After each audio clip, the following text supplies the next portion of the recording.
And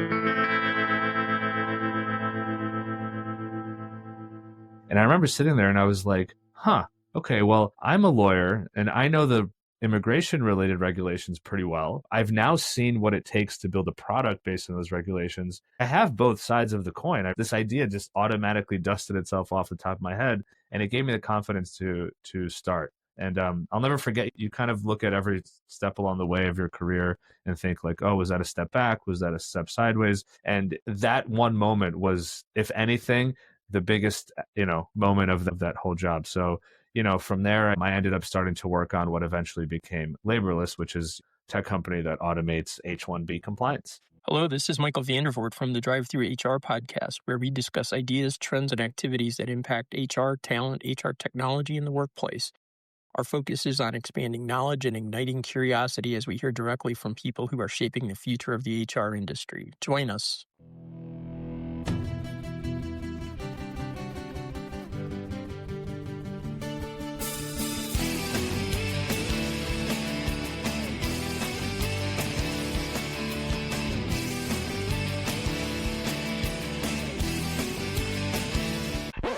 Welcome to Backstage Pass with the HR Rockstar, the show that pulls back the curtain and cranks up the volume on the most pressing HR topics, from talent strategies and workplace culture to career pivots and leadership. Because in today's world, HR isn't just behind the scenes, it's center stage. I'm your host, Jay Arnold, and in the world of HR and talent, there are times we recognize top performers within the workplace, sometimes referred to as rock stars. This podcast combines my love of HR as my career with my experience of 10 plus years performing shows around Michigan and the Midwest in my rock band, chasing the dream of being an actual rock star. Join me as I sit down with rock stars in their fields to have fun, insightful conversations that keep the human in human resources. Together we'll disrupt, innovate, and amplify the future of work. So grab your pass, turn it up, and let's make some noise. Today in the show, I'm joined by Roman Zelichenko, an immigration attorney turned tech founder and CEO of Laborless, a digital platform modernizing compliance for the H-1B, H-1B1, and E-3 visa programs. Laborless is helping law firms and HR teams navigate the often complex regulatory requirements with ease and efficiency. In our conversation, Roman shares his journey from practicing immigration law to launching a startup and how his platform is creating real impact by streamlining processes and delivering value to both legal and HR teams. Hi, Roman, and welcome to the show. I'm so glad that we're able to connect. We followed each other on LinkedIn for a number of years now, and what you're doing in the immigration and tech space really is remarkable. Why don't we just kind of jump right in and give us a little bit of background of who you are and honestly what it is you do for those that don't know. Yeah, sure. Thanks, Shay, for having me. Really appreciate it. And congrats on the podcast. It's a great show and I'm excited for you. I love listening to podcasts, and I think more shows and more information in the HR and immigration space is crucial. So I love it. And your background, by the way, for anybody who's watching on video, is epic.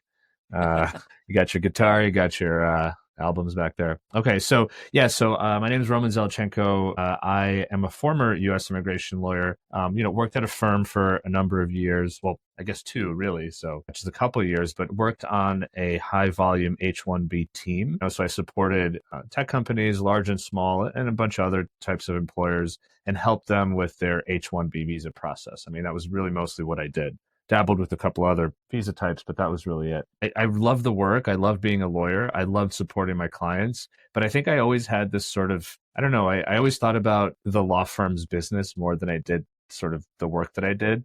Obviously at work, I was, trying to be the best lawyer I could. But outside of work, I remember I was always reading books about kind of business development and technology and startups. And I was just really fascinated by marketing and business building. And I had a lot of ideas even for, marketing the law firm. And I think over time, I kind of realized that that's probably where my passion is maybe, or maybe that, so that's something that's more aligned with my personality, sort of trying to start a business. At the same time, but separately, as an H-1B visa attorney, I also was helping my clients with their labor condition application process, right? So for the HR folks who are listening who do immigration, they know that this is a compliance part of the H-1B visa process. And, as a lawyer, I had to help them with like filing this form with the Department of Labor and creating what's called a notice, of posting for them in what's called a public access folder, a public access file, and sort of helping them with that whole compliance process. I think I had been reading enough like tech books and following up tech companies that this whole process that I was, kind of working on and assisting my clients with, it felt so outdated and ripe for disruption, quote unquote. And, I thought, I'm like, okay, there must be a better way to do this, which is apparently what every, business founder, I guess, says. And yeah, I mean, I kind of went on this circuitous journey after that. I left the legal practice after, about 2 years. I worked in tech for a handful, about 3 years, in sort of an internal consulting role. They liked the fact that I was a lawyer and that I was interested in tech. So I kind of worked as like an internal McKinsey, if you will. So my team kind of went around different areas of this large organization and helped them with, streamlining and technology and all that stuff. And it was awesome because I got to see different aspects of a large company and how it works, specifically how companies go from, one type of process to enhancing it with technology or whatever. And the thing that stuck out to me, and I always had this idea in the back of my mind. I was actually helping some random immigration tech startup that doesn't exist anymore. I was like consulting with them on the side. Like I stayed tethered to immigration, and I had this thought of like, okay, the H-1B compliance, this LCA process really should be better. But I never started a business. I mean, who am I, right, to build something? And I remember this meeting at this company, this tech company I was at, so my team was in the meeting because we were like this internal consulting team. And we were there with lawyers in Europe who were advising this group of people in the meeting on some regulations that just came down, some like financial regulations. The reason was that these financial regulations would have an impact on the technology product that this company, one of the products. And so in this meeting were these tech people and product people on the one side, and on the other side were these lawyers. And the whole meeting was like, okay, lawyers, can you please tell us, have you read the regulations yet? And if so, can you describe them to us so we have an understanding of how we can turn this into a new feature or like update our technology to be in compliance with these new updated regulations? And I remember sitting there and I was like, okay, well, I'm a lawyer and I know the immigration related regulations pretty well. I've now seen what it takes to build a product based on those regulations. Like I have both sides of the coin. I really just, and then sort of this idea just automatically dusted itself off the top of my head, and it gave me the confidence to start. And I'll never forget, you kind of look at every step along the way of your career and think like, oh, was that a step back? Was that a step sideways? And that one moment was, if anything, the biggest, moment of that whole job. So, from there, I kind of just launched. I mean, there have been many steps along the way, but I ended up starting to work on what eventually became Laborless, which is a tech company that automates H-1B compliance. That's a fascinating story because one thing I wanted, maybe we can back up just a little bit is, of course, for the HR professionals and even those that are just listening that are, whether they're foreign nationals on a visa, they have an interest in this topic, they're hiring managers or they're running teams and they know they have someone on a visa on their team at some point, or they might at some day. What visas even require an LCA? And maybe we should just break it down at the basic level, what an LCA is and what visas require it, because not all visas require it. Right. Okay, great. So the LCA, the labor condition application, basically, is a form that attests to the U.S. government that you're paying this foreign national, fair wages, and that like you're hiring them under normal circumstances. There's no like lockdown or something, or lockout rather, or other issues with the company. The idea is that you're just being transparent. You're hiring a foreign national into America. And so, rightly so, the government says, look, we need some data on where they're going to be working, how much they're going to be getting paid, right? Because we need to make sure that they're getting paid fair wages and they're not, competing with the U.S. workforce. Now, this is different from when you're hiring somebody permanently, but that's the concept of this form. There is also a notice process where, yes, you file this with the government, you've given them the correct data points about salary, location, et cetera, of this foreign worker, but you also need to notify your employees, hey, we're hiring a foreign national. And so the regulations from the Department of Labor require employers to effectively provide notice to their employees that you're hiring this foreign national. So it's typically, just associated with the H-1B visa, which is, a really common high, skilled work visa. But there is the H-1B one as well, which is kind of like a small subset of the H-1B only for Singapore and Chile. And, there's some small allocation of visas there. And the E3, which is for Australians, Irish, I think, if I remember correctly. I forgot who's on the E3 visa now. I thought it was just Australians, but if something might have changed in the last year or two. It is just I'm not Australians. sure. Yeah, it is just Australians. I don't know why. Maybe there was some discussion about. Anyways, yeah. So E3 for just Australians, and the idea there is similar, right? You're hiring. It's the same. It's the same requirements from a visa standpoint. It's just that this one is per an agreement with Australia. So the H-1B standard, H-1B1, and E3 visas all require an accompanying labor condition application to the Department of Labor, and then this notice process, right? And this folder you have to hold on to, this public access file, which has this form that you're sharing with your employees. It has some basic data about the job opportunity and the salary and all that. And the concept here is you have to hold on to this folder for a certain period of time. And if someone comes in could be off the street, could be an officer, a government officer, and they, request review of this folder just to make sure, right? Maybe there's an audit. Maybe somebody called in and said, hey, got some people coming in who are foreign nationals and we think they're being underpaid. I mean, the public or workers have the right to do that. And so this folder is a way for you to basically keep track of all these things and show them when needed. This process is, again, a requirement for the H-1B, H-1B1 application process, this compliance piece. And it was always kind of done by hand, lots of paperwork printed and posted. I mean, as an immigration professional in-house yourself. So for those who are on the HR side of things, and if you don't handle H-1Bs, it's actually really interesting. I think I've seen a lot of HR career folks go from handling kind of maybe broader or different HR aspects and dabble in immigration just because it's so fascinating. And they've always really liked it. So I encourage anybody who's listening, if you really like the HR space, you haven't worked in immigration, or maybe you don't know what the H-1B is, give it a shot. Yeah, I think there's a lot of misconceptions around the visa too. And my first guest was an immigration attorney that I'd worked with closely over the years. And one of the questions I asked her was, what's one thing you wish more people understood about immigration law but rarely do? Whoa. I thought she had a fantastic response because I tend to agree with her response very much. Is she said, it's one of those topics that people are so passionate about but know nothing about. And especially when it comes to employment-based visas like the H-1B, because there's so many misconceptions. And yes, we know some companies have maybe done things that maybe are out of compliance, and there have been cases where those companies have gotten in trouble, of course. But there's a perception like, oh, there's a software engineer, and I like to always use a nice round number, and software engineer makes $100,000, but we're going to pay someone from another country $30,000 to do the same job. And you and I know that's just not true. That is way out of compliance. There's prevailing wages levels 1 through 4. And the H-1B, when you do the LCA, it really is a two-pronged test with the Department of Labor and USCIS, or Immigration Services, compared to other visas where it's just through USCIS or processing at the U.S. Embassy abroad or a port of entry for Canadians, like on a TN1. So there's, again, a lot of misconceptions. I've seen spot checks where an immigration offer has showed up to verify someone on an H-1B is paying a fair wage. They want to see all the filings. They want to look at pay slips to make sure what was filed is against what their payroll says. So it truly is one of those things where if you just spend a little bit of time learning, whether you're understanding H-1Bs or not, go, okay, I get it, or I understand a little bit more now. But as far as, LCAs, one of the things that I have seen challenges with is there's something called a third-party work site.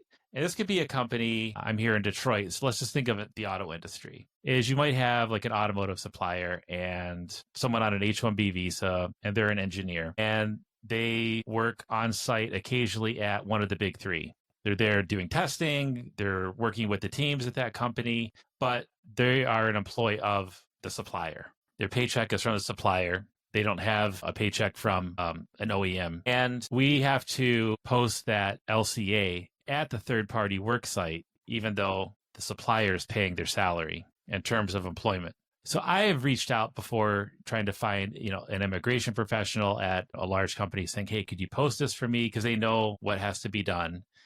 And I've had hiring managers, tell me, or, their line manager that this person reports to on site is saying, I'm not going to post this. Why can't a US worker do this job? And I think that's where there's a big misconception is this isn't a job posting. This is a notice that this person's already in the role and they might be renewing their H-1B. They might be going into a similar role. And that's where there's a big misconception. And that's where, when I learned what you do, when you pivoted to your company of Laborless and the electronic version of this, I was like, this is a game changer because you're hitting compliance pieces. User experience seems to be great, and it's a win-win across the board. So why don't we dive into what is Laborless? How did you come up with it? And what does it do? Yeah, it's a great question. And for anybody who is listening, and if this goes over your head a little bit, if you don't know immigration, please reach out to me on LinkedIn or anywhere. I'm always happy to chat about it. So yeah, I mean, like you said, this third-party worksite posting piece is an issue. But the idea is that, okay, you're the manufacturer, like you said, and you're placing an employee on site. If the duration of the time on site is sufficient for an LCA notice,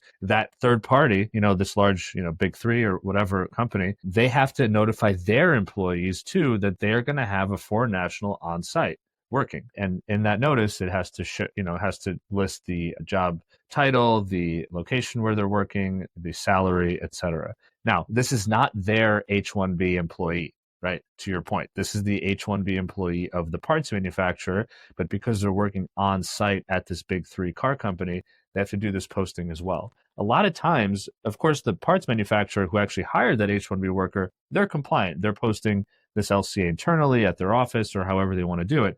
But then they have to call. I mean, I'm sort of reiterating what you're saying, but I'm trying to, create a little narrative around it. Then they have to call this company and say, hey, we're sending our worker to you to help with whatever this project needs. They're going to be on site for X amount of time. This person, though, happens to be an H-1B worker. And so as part of having them on site, can you please comply with this Department of Labor regulation, which says, hey, can you please post this piece of paper for 10 or more days? Let us know that you've posted, take it down after a certain period of time, etc. As you can imagine, these big three or whatever company you're placing your H-1B worker at, they're like, this isn't why I don't want to do this. I don't have any, this is your employee. Why am I responsible for this? Right.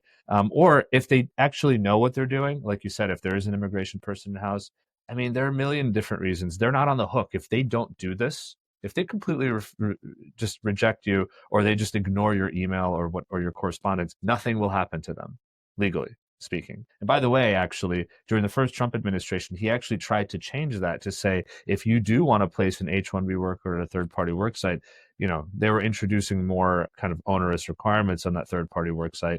It didn't come to fruition, but so the idea, though, is that now that big three might say, I don't want to deal with this, not my responsibility. So now you, as the manufacturer or whoever is hiring that H-1B worker, need to make a choice. Do you keep that client, that big three, and continue to send your H-1B worker there on site to do a project, whatever, but knowing that they're not going to post your LCA notice, sort of take on that compliance risk, in case the Department of Labor comes and checks, or somebody internally checks and turns out you didn't do the posting, you're out of compliance. And best case scenario, you get a small slap on the wrist from the Department of Labor. Worst case scenario, you can get up to a $5,000 fine per violation, which is really high.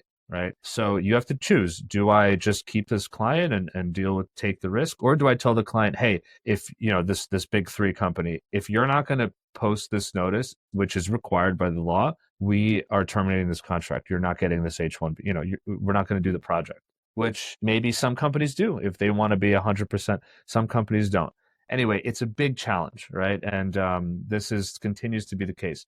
So the idea behind Laborless is that whereas typically, as you said, you have to print this notice and put it in your office and it's supposed to notify your employees. If you have this third-party client, you have to send them this notice so that they print it and post it internally to notify their employees of this H-1B worker and some basic data around their job. Laborless is a tool. It's a SaaS platform that enables companies to basically post electronically. Imagine job postings like, I don't even know how many years ago, let's just say 50, I'm going to ballpark it. 50 So forget about newspapers. Newspapers are great. There's always like the job ad section, but you used to have job openings in, let's say in a small town, there's like a town hall, and you could go in and look at the Cork bulletin, right? And see who's posted a piece of paper that says wanted. I mean, heck, you see that outside of stores sometimes, right? Wanted, cashier, like that's technically a job posting. Right. So this existed for all different types of industries where you would go to some place and you would see job postings, job openings posted somewhere, or other job related information. Now that exists on Indeed, that exists on LinkedIn, that exists on monster.com. These are web portals where you can skim through and see what, who's hiring, et cetera. The LCA requirement, this posting requirement, functionally is kind of the same, right? It's information that is meant to be shared with the public, and it is shared right now as a piece of paper, printed and posted somewhere, but it can be done electronically. The government has said electronic is okay, but what company is going to go and build a software, like build a tool to do this electronically, or what law firm is going to go and build a tool just for this? Because this tool didn't exist before. So, that was the idea behind Laborless. Let's build a tool that enables these employers that are hiring H-1B workers to post this notice in what looks kind of like a job posting portal, but is specifically tailored to this LCA compliance aspect. It's done electronically. It can be sufficient for third-party work sites as well, so they don't need to print and post anything anymore. The company that's actually doing the hiring can just share this electronic bulletin, if you will, with this third-party work site and basically get rid of all of the rigmarole of printing and posting paperwork. It's a super niche aspect of the H-1B process. And, again, as a lawyer, I was using tools to collect data for the H-1B, to draft documents, to, put documents together, to, collect evidence. But then when it came time for this LCA process, I was going off the computer, or I guess I should say off the platform, and then going to a manual email that I had to send to the client. Sometimes we sent documents by hand, and we, by physical mail, and then we had the client actually print and post stuff. And I was like, why can't this be digital? Oh, and so that's the idea behind the product. It helps kind of automate this compliance process, especially with the third-party work sites, which, as you said, can be a bit of a headache. So many things in our world are digital, even pre-COVID, when everything really went digital. And this is one area I know that has struggled with technology, just immigration in general. And that's why when I saw your platform, we follow each other on LinkedIn. I'm always cheering you on, whether it's different webinars or podcasts you're on. And because I think it's right for disruption, like you said. It makes things more efficient for lawyers, HR teams, foreign nationals on the visa, third-party work sites, the employer of record. I mean, everything, it's a win across the board. I'm not going to jump too deep into your business model, but I'm sure your rates are competitive for those that want to use it. And it just makes it that much easier. Like you're sending an email versus a letter. Right. Through the post office. But the stakes are even higher on this versus a letter to a distant relative you haven't talked to in a while for, the price of a stamp. I'll add to this too that we have actually a majority of our clients, and when I say that, I mean just 50%, 51% or more, are actually law firms. So we have a number of HR folks at companies that use our software directly, but sometimes there are companies where, they have an in-house HR team, of course. They might even have an in-house immigration or mobility person handling, foreign national population of a couple of hundred people, maybe even a bit more, but the team is small. Right. And the last thing the team wants to do, understandably, is, okay, sure, they're handling this LCA posting process, kind of like what you did when you have been handling H-1Bs in the past, but they're paying a law firm to do their work, right, for them. They're filing the H-1B, they're putting together the application. Most of the time, they're also interfacing with the beneficiary, the person who's going to be hired. So by doing this electronically, actually, Laborless allows the law firm to handle this compliance process on behalf of the client. This is impossible physically, unless you, the law firm, get in your car, get on the train, go to your client's office with these posting notices and ask your client, hey, where do you usually put up your LCAs? On the second floor and the fifth floor in the pantry there. Great. And then you take the elevator to the second floor and you staple it. You take the elevator to the fifth floor, you staple it. And then you go back down, get back in your car and drive back to your office. Okay. No lawyer is going to do that. I mean, it's not going to happen. And that's just because no company is going to pay, an attorney X amount of hundreds of dollars an hour to do this. It's silly. So the law firm now with Laborless can actually do this LCA compliance process for the client because it's done electronically. I, the attorney, don't need to send you, Jay, the HR person, the in-house immigration person, this notice to print and post, etc. I log onto the platform and I do it myself. And so I think that's been super interesting. When we first started, I thought, oh, companies will love this because they're the ones that I'm sending emails to print and post, and now they don't have to do that. Turns out lawyers love it even more because they like to go to their clients or a prospective client and say, hey, you know how your law firm right now is forcing you to print stuff and post stuff and get back to them via email, and if you forget, they're annoying and they're always following up, et cetera, et cetera.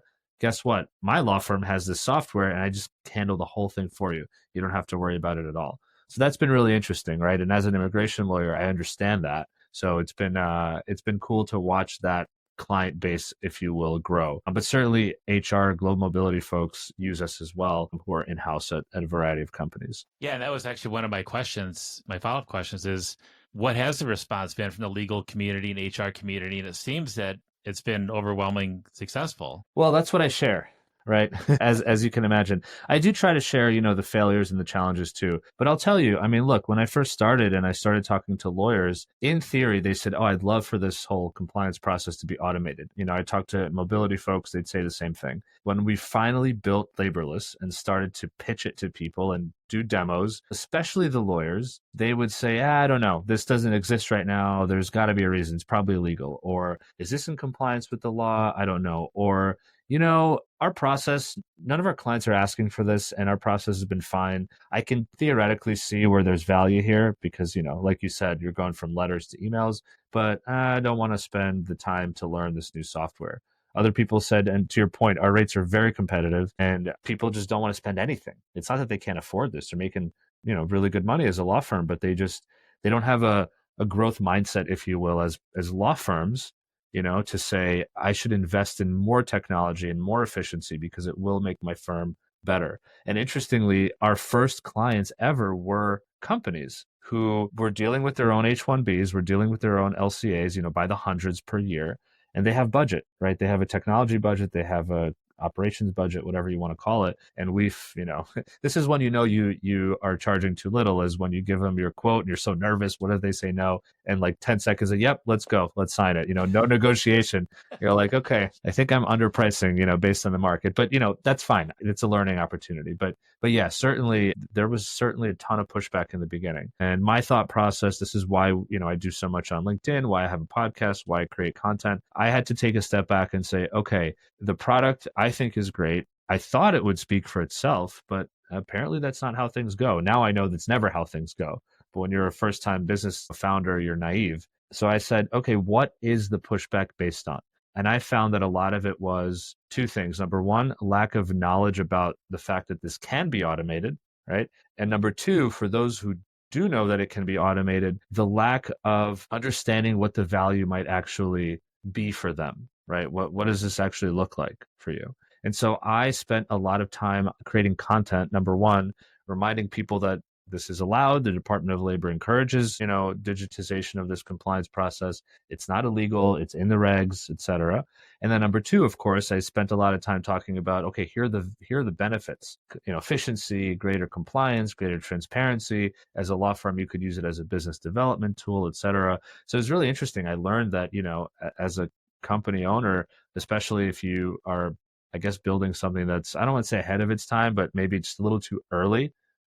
Because by the way, when COVID hit and everyone worked remotely, people who previously were like poo-pooing the idea suddenly came back, kind of like, the partner that rejected you when you wanted to go on a date. They're like, hey, so like, what's going on? Are you still single? I want many clients. The more clients, the better. But, certainly it took a long time for outside of something like COVID to educate people on content and webinars and articles and trying to speak in front of folks and really just give them education, because I think once the idea sunk into their head, they were like, okay, let me give this a shot, and then obviously, well, not obviously, but I'm proud to say that the product is really good. So once people start using it, the attrition rate is close to zero. Yeah, I've played around with it. Obviously, I've not been a client of yours or anything.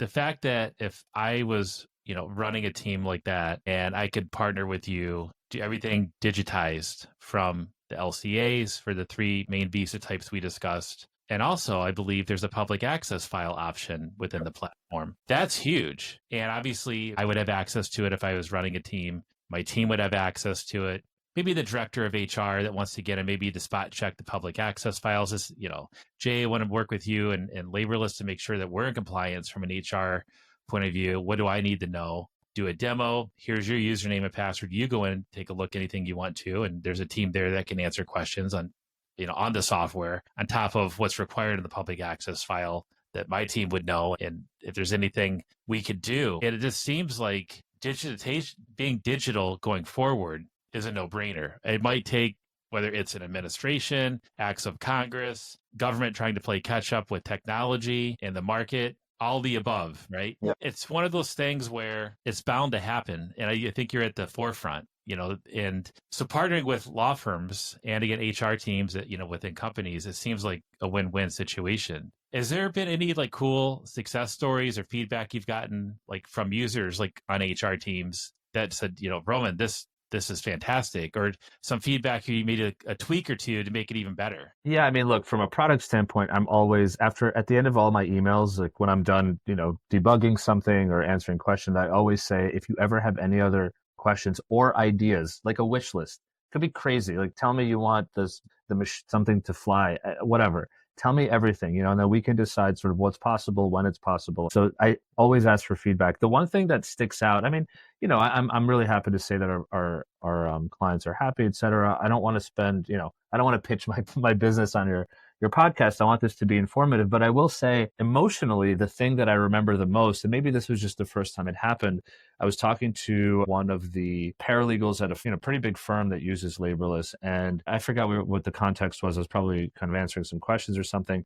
and then this paralegal told me, she said, "Oh, I really love Laborless, and we really love it at our." And whenever, not all of the firm's clients were using it yet, because a law firm has to client has to agree effectively, usually. And this firm has hundreds of clients. And so they started with the bigger ones and then sort of are selling it through to other clients as well. So this paralegal said, we love it so much that when we have a new client and they come on board with Laborless because they're a new client to the firm, the paralegals fight over who gets to support that client because they know that they'll get to use Laborless rather than, the old method.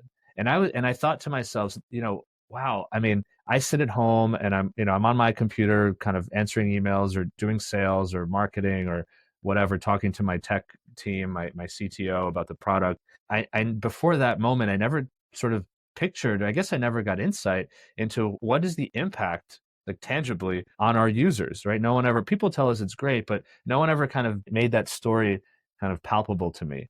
And this paralegal telling me that folks fight over, they kind of are excited to work with clients that use Laborless made me realize that somebody's emotional state at work can be, impacted by my software. I mean, that was a mind-blowing experience. You realize that the work you're doing has quote unquote touches people, so that was, to me, that was really, really powerful and special. And I really, it made me feel great that day. I didn't get a new business or anything. But that feedback was really special. So I think that, to me, that's positive. I try to hold on to that. And when I don't get feedback from clients, not that I need it, but I try to envision that still, because you need the positives to keep you going when things are challenging, especially right now with immigration, etc. Absolutely. Yeah. I mean, it's one of those things where whether I was on immigration teams or talent acquisition teams, you get reward when you're able to extend an offer to someone. You made their day. They're excited to join a company. And then it's even at another level when you work with someone that is an immigrant going through the visa process, playing by all the rules that maybe some of the people that challenge immigration policy sometimes forget. These are the employees that are playing by the rules, following regulations, doing things by the book, literally. And I've had people reach out to me, saying, Jay, you helped make my American dream come true. My kids were born in this other country and now they're going to school here, and I've had people stop by my desk and give me gifts when they've gone to their home country during the holidays or vacations, whether it's food or souvenirs, and not just me, other team members on the team as well. Because one of those things where you just relate going, I'm not an immigrant. I'm married to one.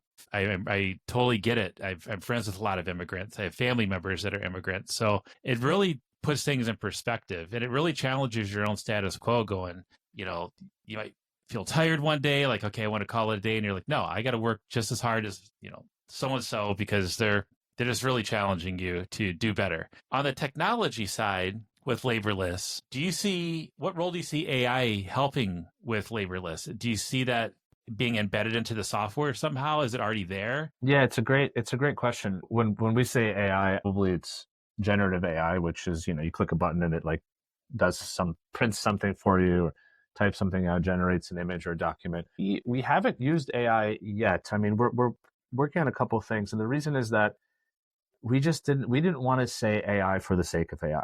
I mean, every venture capitalists are throwing money still at AI companies, and everyone's saying we've got AI this, we've got AI that. And the last thing I want to do is sort of, overpromise or just like jump onto the hype if there's no need. Right.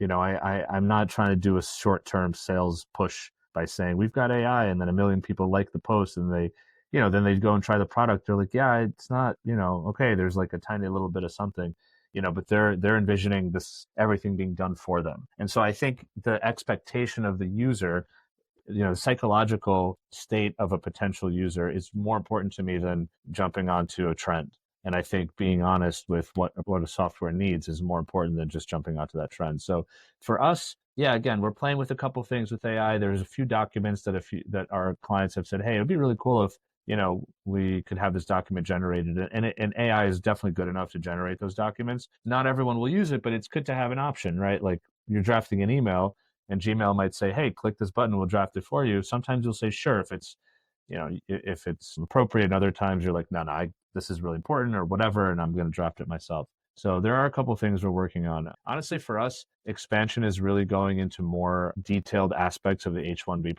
compliance process. A lot of people look at the LCA process as, okay, printing and posting something, that's digital. Great. Public access file, that's digital.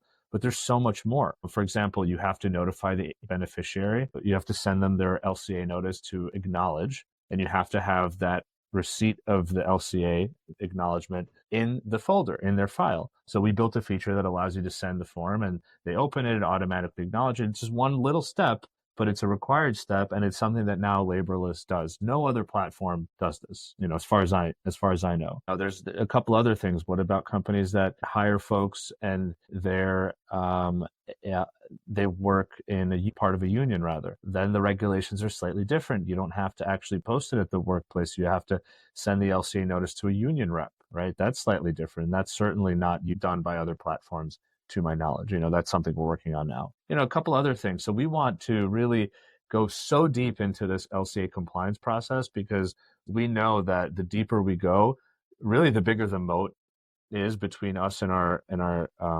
competitors. And that takes more time than adding a little widget that says, hey, let's draft a document for you. I mean, we could roll that out tomorrow, but we just don't want to do it because it's just kind of plopping things onto the screen to see what sticks, rather than like, what do our clients actually need? So yeah, it's a great question, because it's something we talk about all the time, as AI is, the topic of conversation today. But I think we've made the sort of somewhat challenging, but I think ultimately mature decision to do the thing that we think is best for the product, even if the hype around AI is like at an all-time. Yeah, I tend to agree. I think you and I both know there's companies that just add the word AI in the front of their name or back of their name, and all of a sudden their valuation skyrockets. Or a social platform, acquires their own AI platform for valuation reasons. So it just happened. I mean, if you just add, if I add AI Backstage Pass with the HR Rockstar, I'll probably get more eyeballs just on SEO searches. All right. That's right. But having that laser focus as a business owner, product owner, I think is what's going to keep things going. It's okay to grow a little at a time, that whole learning to walk before you run a marathon mindset. Question for you, as an immigration attorney with your experience, and now someone working in tech with immigration professionals, law firms, the government, HR teams, small, medium, large businesses, what is one thing you wish people understood about immigration law or tech? I think it depends on who I'm talking to. The thing that's most relevant for me is the thought process of law firms. this is purely from a business growth standpoint, but when I hear law firms tell me, we think this is a great idea and we can see the value, but we don't have clients asking us for it. I actually wrote a post about this the other day. What can I tell them? I can't force a law firm to try our software, but my feedback to them is always, look, if your client who is an HR team, an employer is coming to you and telling you, hey, you should really be using this software because we've heard about it and we think that it would be better, beneficial to our work together, it's a little bit too late because that means the company, your client, has learned about the software, looked into it and thought about it, reflected on their current process with you, the immigration lawyer, and decided that your current process is outdated and that this technology could help. And so, sure, I mean, we've had that happen where law firms come to us and like, hey, our client is asking for this and can we sign up yesterday? And we said, of course, we say, sure. Like we actually even get them onboarded before we fill out, before they pay us, before we do the contract, because I want to support them first and foremost. I'm not worried that they're not going to pay us. It's just, I'd rather them go to their law firm tomorrow and say, hey, we're good to go. Right. And to keep that business. But like, I hate doing that. Right. And I hate them being in that situation. And just the whole thing has a sense of like urgency and catching up. Whereas the reality is, if you're a law firm, I think if you want to continue to retain clients and keep them happy, I think you should always be, even if it's a little bit at a time, you should always be showing them that you're not just, a really good lawyer, but you're also thinking about the customer service. Are you investing into tools and processes, maybe people, to make your support of their immigration needs as good as possible? And so I think that's where I think like what I wish immigration lawyers what I wish they would know about technology and I guess just the business of immigration law in general is that it is an industry. It is a business. There are companies out there that are always thinking about how to make it better, genuinely. They're not there to, commit highway robbery and sell you some nonsense and then run off into the sunset. I can tell you from firsthand experience, there is not that kind of money in the immigration industry. If lawyers aren't, making tens of millions of dollars a year, I can promise you that the people that sell to lawyers are also not, making insane amounts of money. This is a labor of love down the supply chain, from the HR people at the company to the lawyers that support them, to all of the different companies that support immigration law firms. And I think sometimes lawyers forget about that and they're penny pinching because they think it's going to be beneficial to them in the long run and they don't want to try new things, et cetera. And so, yeah, to me, that's like the biggest, takeaway that I really would wish immigration lawyers and law firms would have, which is invest in yourself. You'll feel better about it. It'll help your clients. And ultimately, the value that you gain, right, by investing in yourself actually is pushed up the chain as well, right? Your clients are happier. And if they're happier, they can support the immigrants better. And just, it's a win-win situation. So it's a long answer, but it's specific to immigration lawyers. Can you tell me about GMI Rocket and how did it come to be and what is GMI Rocket to Laborless? Yeah, and I'll do it briefly because this could be a whole nother episode. But sure, basically, we can do part 2 someday. Well, basically, I mean, look, like I said earlier, Laborless was an idea that I had, and it was something that was met with a bit of skepticism in the beginning. It's also a bootstrap business. Myself and my CTO were partners, and we built this with our own sweat equity, as they say. I needed to sell the business in the beginning, meaning I needed to get clients. I wasn't spending hundreds or thousands of dollars on Facebook ads or Google ads or whatever. And my thought process was, well, I should go on LinkedIn because that's where, business professionals are, et cetera, and start creating content to get the word out. And as a side note, I have a background in theater and I have a background in writing. So I wrote for a magazine for about a decade. Mostly it was, what's it called? Intellectual property law, and as it relates to videographers, because the magazine was called Video Maker Magazine. And the idea was, I started actually as a college intern, and then I did it all throughout law school. And even after I graduated, I had a full-time job and I was still writing articles for them. I loved doing it. And I thought, it could never hurt me to continue to practice writing, especially because I had editorial staff. And so they'd give me feedback and I'd become a better writer. And so I took that and I married it with my decade of improv experience where I, learned how to be a bit more creative, et cetera. And I thought, let me create content around immigration compliance, which is objectively one of the most boring topics you can ever write about, and make it a little bit more fun, just make it a little bit more approachable somehow, and it's not that I made fun of it, but just the way I wrote, I tried to make it easier to read, simple vocabulary, maybe insert some jokes here and there, even though the topic of conversation is like, how many H-1Bs were filed last year? I mean, that sounds pretty straightforward and boring.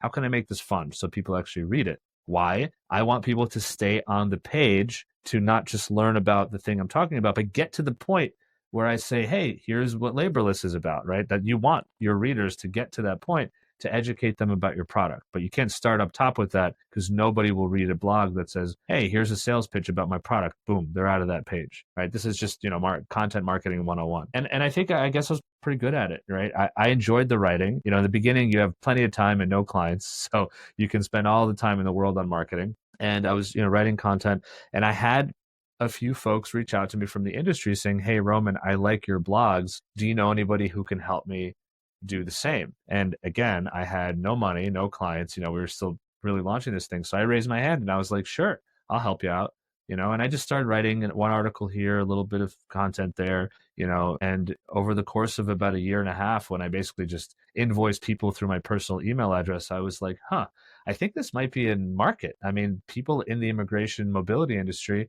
need marketing help, and they go to marketing agencies, and those people have no idea what an RMC is, what an assignee is, what an H-1B visa. They just, none of this stuff makes sense. And so these clients, immigration law firms and tech companies and mobility firms end up sort of spending more time educating the people they're paying to do the marketing for them than they would if they did their own marketing. And so I came along and said, I get all this stuff. I don't need you to give me any background. Just give me talks, have some ideas, and boom, I'm going to give you content. And it just took off from there. So, for me, GMI Rocket, GMI stands for Global Mobility and Immigration.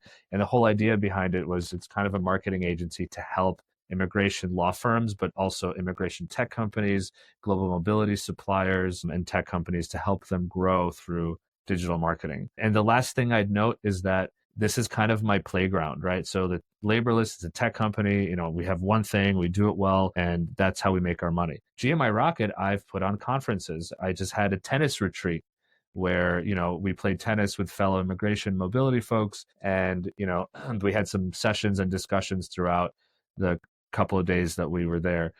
I've done comedy shows at conferences that are immigration conferences. I need a business to facilitate all this through, right? I have to get sponsors, I have to pay vendors, all this stuff. So GMI Rocket is like my playground where, yes, I do marketing for companies, but I also get to experiment. I have my own podcast, right? So I get to experiment with this kind of stuff. So I absolutely love it. It's nice to have a secondary business where you could just like do whatever creative things come to mind within the industry, of course, and and experiment that way. That's great. Yeah. Now I just need to figure out how to get an invite to one of those conferences or tennis retreats and, finally share a meal together, and it'll be great. Invite's always there, Jay. I promise you. Well, the That's conferences awesome. are tough. The conferences are tough because, a lot of them are the immigration law conferences, but the mobility Right. conferences that I've been to and the relocation conferences, I mean, I'm sure you've been to plenty of those too. Yeah, I would love to. Hey, come to New York. What have you learned about yourself through building a startup? And is there any advice you would have for people thinking about making a pivot in their career? I mean, there are a million things I can share, but I think the most important thing that I can impart on anybody, if there's one piece of wisdom or takeaway, would be it's a two-part thing. Number one, believe in yourself and your idea. And number two, just stay around. I mean, the number of business opportunities I've had that came out of conversations from 2, 3, 4, 5, 6 years ago astounds me. And the reality is, if I gave up on the business, I would never see those opportunities come to be. But I stuck around despite high years or months, low years or months, and continued to put myself out there, continued to believe that what I do brings value. And again, eventually the people who you've been friends with and you've just been chatting with them and there's nothing you could offer them. I mean, there's nothing you could do with each other business wise. Suddenly they get promoted to director of immigration somewhere, right? And they're like, hey, Roman, I just checked. This happened to me about a year and a half ago. And this person said, hey, Roman, I just got promoted to, and now I oversee all of immigration, including H-1Bs. And let me tell you, I was looking at the compliance process and it is a mess. So there was no sales process there. Like, we knew each other, and they trusted me. And of course there's a demo. You have to make sure everything fits, but I didn't have to sort of emotionally convince that person to trust me and to trust the product. And they're a wonderful client. I have a great relationship with this person. We still chat personally. We also chat, obviously, professionally, and that was purely a function of staying around, just hanging around. So I think for anybody who wants to get started with a business, really think long and hard about what that business is. And then when you decide on it, stake your ground. I don't know what the right term is, like really dig your heels in, right? And trust that value will be there. It is there, and that it will be there, and just do what you can no matter what, just to keep the business afloat.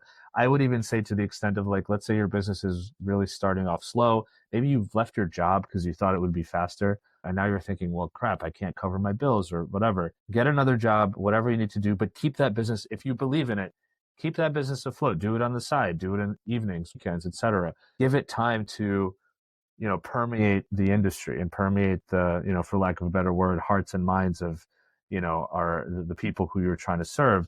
Because eventually, if there is value there, it will come to fruition. And then you'll be in a great place to say, all right, now I'm leaving my job again, but it's not for a crazy idea. It is for something that actually exists and brings value. I think what you shared is a great example of relationship building without an ulterior motive. You meet people and maybe they'd be interested in my product, but at the end of the day, we're all human. We want to enjoy a nice dinner together, or, see each other at a conference, engage online with different things here and there. And then, yeah, maybe, like you said, 2 or 3 years later, someone pivots in their career and then they reach out to you and say, hey, and like you said, building those relationships over time versus if it was transactional 3 years earlier and you're like, well, I pitched this to Jay and he said no, and I never talked to him again, versus like, or any number of other examples like that. So that leads me to one of my final questions for you is, how can folks get in touch with you, connect with you, and learn more about Laborless if they're interested, if they're a law firm, an HR team, or they just want to connect with you to learn, more on the tech side of things? What's the best way people to reach out to you? Yeah, definitely. I mean, LinkedIn is number one. I love LinkedIn. I'm on it all day. I probably will respond to a LinkedIn message before an email. So Roman Zelichenko on LinkedIn, I'm the only one so far with that name. So you can find me and follow me or send me a connection request. That's the best option.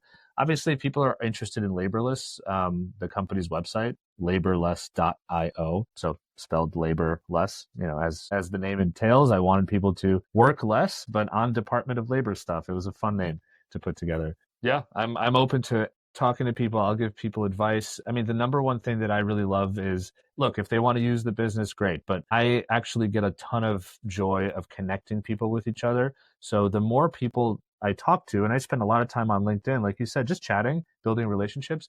But then then a law firm reaches out to me and says, hey, Roman, do you know anybody who's a paralegal that may be looking for a new job?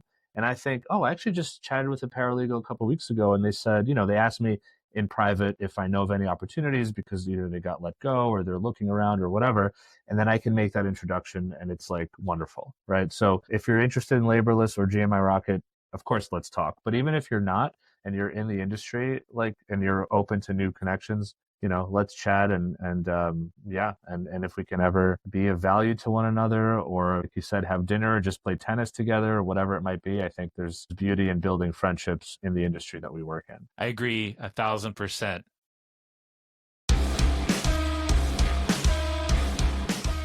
So now we're going to jump into the encore section, because I always like to do this with all my guests because it helps keep the human in human resources. So if you were to share your Spotify or Apple Music playlist or whatever platform you enjoy, what artist would we find? Oh my gosh. Okay, so great question. I either listen to a few podcasts religiously, or I put on playlists and completely am ignorant as to who is playing. So I've been listening to this funk jazz playlist because it's just been like the perfect balance of high energy but a little bit chill during the workday. I probably listen to it, dozens and dozens of hours, this playlist, so it loops over and over again. Ask me one artist, no idea.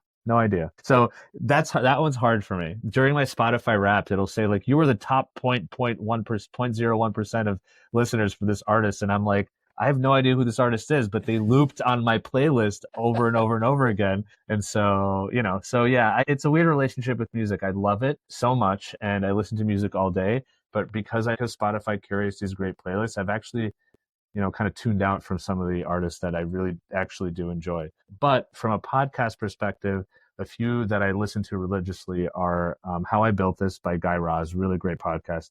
Anyone who, yeah, so from a business standpoint, it's wonderful, but he's just a great, and his team, they're great storytellers. One that's a bit longer, but I drive up from New York City to upstate New York, and it's about a 2.5 hour drive. So I've gotten into another podcast called Acquired, and their episodes can go from 2 hours to like four and multi-part 4 hour episodes. But this team, these guys, Brad and I forgot their names actually. So see, there you go. I listened to it and I in one ear and out the other, but they do an incredible job digging into the backstories of really amazing founders and businesses. Even though they don't have them on as guests, they do an incredible job of really bringing to life their stories. And then they get to sort of this idea of the company getting acquired or sold, and then they kind of rate the business. So really wonderful podcast if you care about business. So those are two of my favorites right now. Nice. Yeah, I like Acquired as well. And I think the one episode I listened to was on Howard Schultz and Starbucks. Mm-hmm. And they did it's almost like a case study or like a condensed like master class, in grad school on a business or a product, like you said, being acquired. One on my list is that exact one, Acquired, but it's about the company Epic and eye chart for healthcare. And it's that just came out. Yeah. Yeah. I saw how long it was ago. Well, I'll do that over the weekend. Yeah. And I'm excited for that one because Epic Systems is a company that most people don't know of unless they work in the healthcare industry. It is privately owned, female entrepreneur, billionaire. They have this like incredible campus. I forgot where they're based. They're in the upper Midwest, near you, give or plus or minus a couple of states. I don't remember exactly where it is, but they apparently like their campus is like a Google campus. Like they have, places where you can play. They have this apparently massive underground auditorium that fits like the 10,000 multiple tens of thousands of employees. It is an insane company. I mean, nobody knows about it. So I'm really excited to listen to it too. Had the same thought. It was really long. I'm like, I need multiple trips for this. Do you ever see yourself one day pitching your Laborless on a show like Shark Tank or Dragon's Den, and then seeing yourself on How I Built This with Guy Raz? I mean, I would love to. I think the immigration space is a bit small, so I think most of these shows wouldn't be interested. I'm just being honest. I mean, I love the business, but yeah, I mean, definitely if the opportunity was there, I would 100% do it. It'd be a ton of fun. What was the last show, concert, event, even a play that you attended? I mean, you're right there in New York City. There's, something going on multiple nights. You could probably just, throw a stone and, find something to do any night of the week. Is there anything maybe that jumps out at you, something you might have done? Yeah. I mean, the last like really show that I kind of high quality. I mean, okay. So one of the big last shows I saw was Aida, which is an opera at the Metropolitan Opera, and that was just lovely. And it was interesting because it's an older opera, but they had sort of this new twist on it. I mean, I won't get into all the details, but I love going to the opera. I don't go too often, but it's a really fun medium. I think not enough younger people go, and I think opera is like epic. And I think anybody who enjoys, music or especially musicals, like operas are just musicals on steroids in a sense. So there's that. But most recently I went to a comedy show that was actually a startup. This is more relevant. It was a startup pitch comedy show. So there were startup founders like super early on pitching their product to the audience. And in the audience, the person who put on the show, in the audience were some comics and also a couple of investors and like tech people. And the idea was that they would ask questions back like on Shark Tank, but also roast the founder, like about their idea or about their answer, like in a sort of stand-up comedy way. Super clever, like really, really fun. I got to learn about a couple of very interesting companies, and the jokes it's hard. I mean, it's improvised. You have to listen to what this person is saying and like somehow riff off of it, make fun of them or whatever. And I really love the idea. I love the concept. So that was super fun. That's awesome. Since you're a tech guy, what app you cannot live without? Ooh. Oh my gosh, so many. An email app doesn't count. Yeah, email doesn't count. I mean, for me right now, it would be LinkedIn for sure. I could stripe away everything else and just, strip away the AI tools that I use, strip away the word processing tools I use, whatever. But for me, LinkedIn has been the most important thing in my business to build relationships, broadcast what I'm doing, obviously learn about other people's products, connect with people and be on their podcast, invite them to my podcast. I mean, it is number one for me by far. Yeah. What is a guilty pleasure of yours, whether it's a food, TV show? Ooh. Anything Honestly, that comes to mind? I don't know if I'd call this a pleasure, and I hate to say it, but right now I've been scrolling on Instagram more than I'd care to admit. Thankfully, mostly it's tennis clips and stand-up comedy clips, so I actually enjoy them.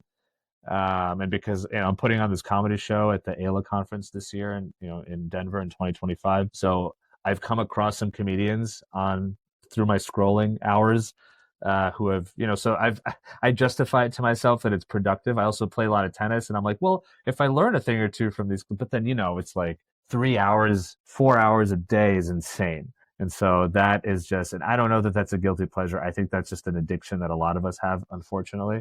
But yeah, I'm here to admit that I do it. Yeah. It sounds healthier than doom scrolling, though. At least it's something that you enjoy, tennis, comedy, so forth, versus going down, negative rabbit holes. So I never let myself. I did it for a little bit just because there was a lot more kind of happening and on my newsfeed, and then I just unfollowed very quickly.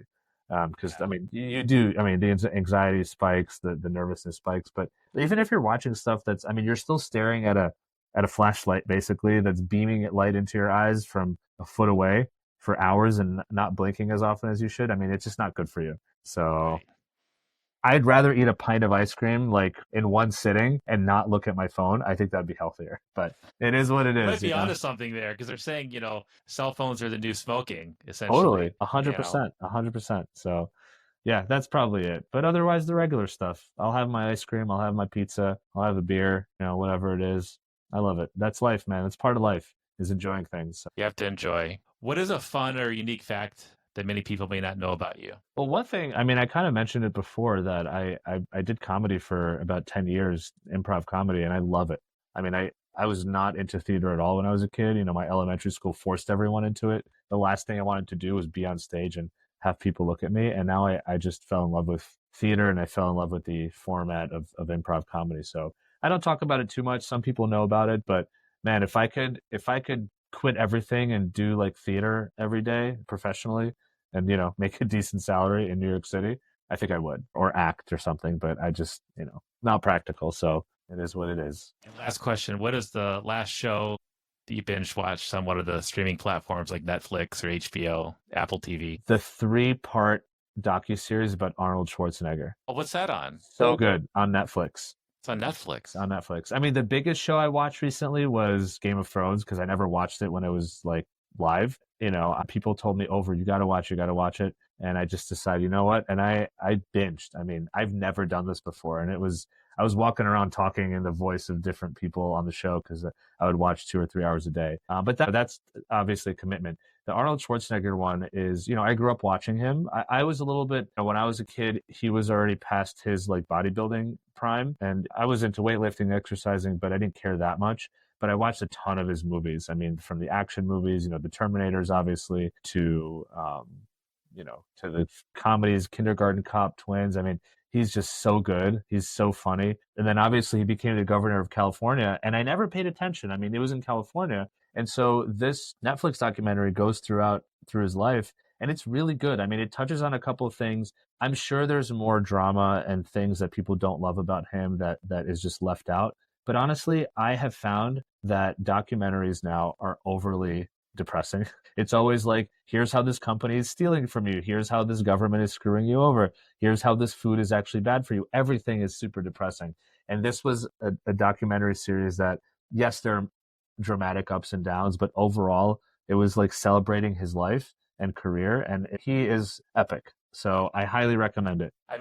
Those classic movies like Commando from the 80s. My brother and I will text each other lines from that movie or just little gifs or something, because it is hilarious. And I even want to show my son, he's a teenager, and I showed him little clips. He's like, Dad, this looks like one of the worst movies ever made. But the clips, sit him down for the whole thing. Maybe his mind will change. Well, I think because he saw like there were actual mannequins as soldiers in one of the battlefield scenes, and I was like, "Oh, that is pretty bad. That's low budget." I know, but listen, like the best one. I don't remember what movie this was. I have to look it up. I don't know if this is when he was playing in the Batman movies when he played Iceman. I don't think that was. Or, I'm sorry, Mr. Freeze. I think it was something else. But there's one movie where he stabbed somebody with a huge icicle, and then he says, I think he said something like "cool down" or like "cool off" or something like that. I remember that. Or something, and I'm like, this is just only Arnold can pull this off, and somebody die of laughter because it's so cheesy.